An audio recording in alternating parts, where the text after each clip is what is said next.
properties. There are several.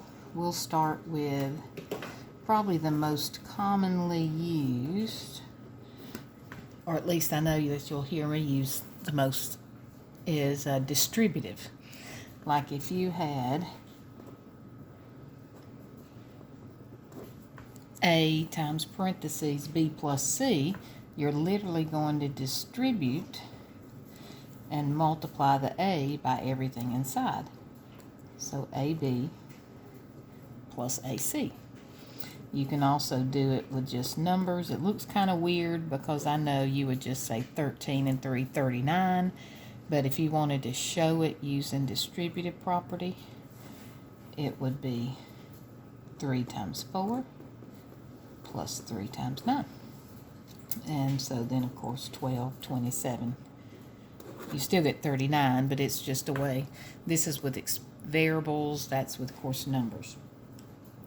Now, then you have the commutative property and the associative property.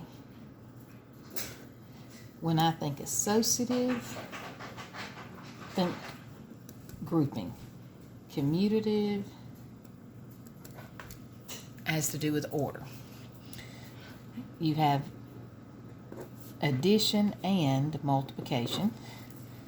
Commutative would be something like A plus C equals C plus A. Or 2 times 8 equals 8 times 2. Associative or grouping has to do with if I said A plus B plus C equals A plus B plus C.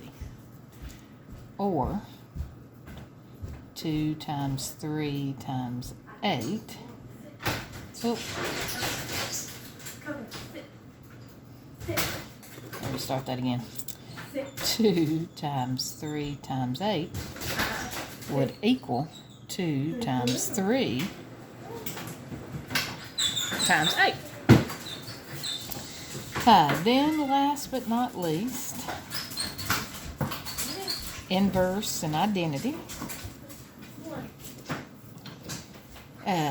Inverse is when you want it to equal 0 or 1. So addition, inverse is going to equal 0. So like if I said A plus negative A, 0. 2 plus negative 2, 0. But if I said multiply, like Q times the reciprocal equals 1. Or 5 times a fifth equals 1. And then identity, think of a mirror. It equals itself. So that is when you're either adding 0 to make it equal itself, or when you're multiplying by 1 to get itself. Transitive we really don't use very often, but transitive is if A equals B and B equals C, therefore A equals C. A few future physics lovers, that is also the zeroth property of thermodynamics, or it's a variation of when you say it's the same temperature, but I know y'all don't care about that now. And the last thing I wanted to tell you about is closure. Now, if a set is closed, that means that you'll always get an answer that's in the set. Like, let's say, for instance, if I said 1, 2, 3,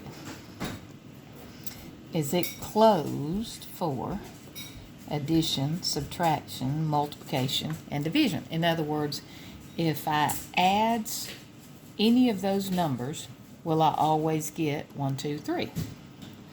Well, for addition, Well, I can say 1 plus 2 equals 3, so that it would work. But 2 plus 3 is 5, which is not in there. So it's not closed for addition. Subtraction, the same thing. You could say 3 minus 1 is 2. 3 minus 2 is 1. But you could say 1 minus 3 is negative 2, which is not. So you're probably getting the idea. Now let's say multiplying. 2 times 3 is 6. Dividing, 1 divided by 2 is a half. So that particular set is not closed for any of them. But let's say I did something